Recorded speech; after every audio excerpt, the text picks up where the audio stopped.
কিছু বলার নাই। পশ্চিমবঙ্গে বাংলার মুখ্যমন্ত্রী মমতা ব্যানার্জি এবং তৃণমূলের নেতৃত্বে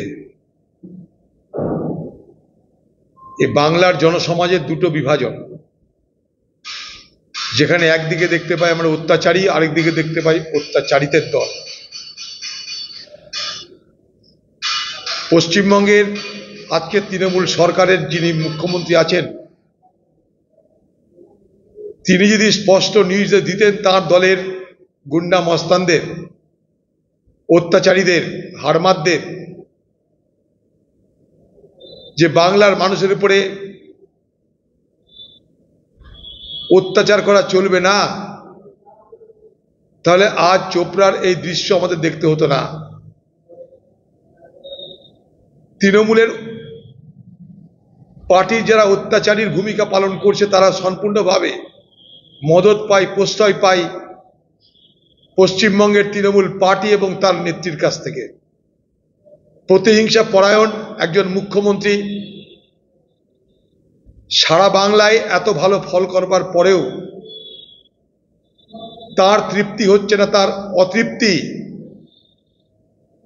অত্যাচারের আকারে প্রতিফলিত হচ্ছে এ বাংলার বিভিন্ন প্রান্তে। কোথাও দল ভাঙিয়ে, ভয় দেখিয়ে, প্রলোভন দেখিয়ে বিরোধী দলকে শূন্য করার চেষ্টা করা হচ্ছে, তার মধ্যে কংগ্রেস আছি আমরা।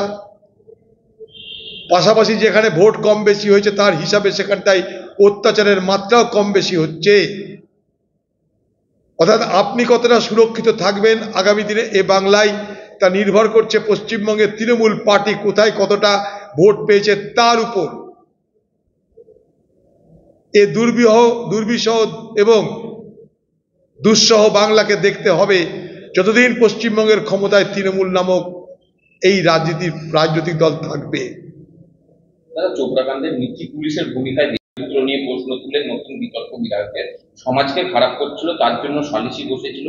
দেখুন, এটা তো তৃণমূল পার্টি যেখানেই দেখে কোনো মহিলার উপর নির্যাতন, প্রথমেই চেষ্টা করে তার দলের নেতাদের বাঁচানোর জন্য সেই মহিলাদের চরিত্রকে হানি করা।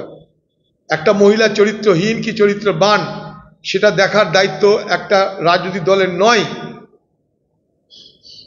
কে কোথায় চরিত্রবান আর চরিত্রহীন, কে কোথায় পর্দার আড়ালে আর পর্দার বাইরে কি করছে সেটা দেখার দায়িত্ব এ পশ্চিমবঙ্গের তৃণমূল পার্টির নয়। তারা মরাল পুলিশ নয়, এখানটাই তারা নৈতিক পুলিশের কাজ করতে পারে না। এগুলো কতগুলো মৌলবাদী সমাজে চলতি কথা। এগুলো মৌলবাদী ভাবনা, এই মৌলবাদী ভাবনার দ্বারা আক্রান্ত তৃণমূল। মৌলবাদী ভাবনা মানে এটা নয় যে এটা সংখ্যালঘু মুসলমানদের ভাবনা। মৌলবাদী ভাবনা সে যে ভাবনার মধ্যে সংকীর্ণতা সেইটাকে বলে মৌলবাদী ভাবনা। আজকে তৃণমূল পার্টির তারা ঠিক করবে কোন মহিলা চরিত্রবান আর কে চরিত্রহীন। এটা বাংলার সমাজ মেনে নিতে পারে না। তৃণমূল পার্টিকে ডিকশনারি তৈরি করতে হবে। বাংলার মুখ্যমন্ত্রীকে বলুন যেমন করে নাটক লেখেন, কবিতা লেখেন, ছড়া লেখেন, তেমন করে একটা ডিকশনারি তৈরি করুন। কারা চরিত্রবান আর কারা চরিত্রহীন তার তালিকা সেখানে লেখা থাকবে।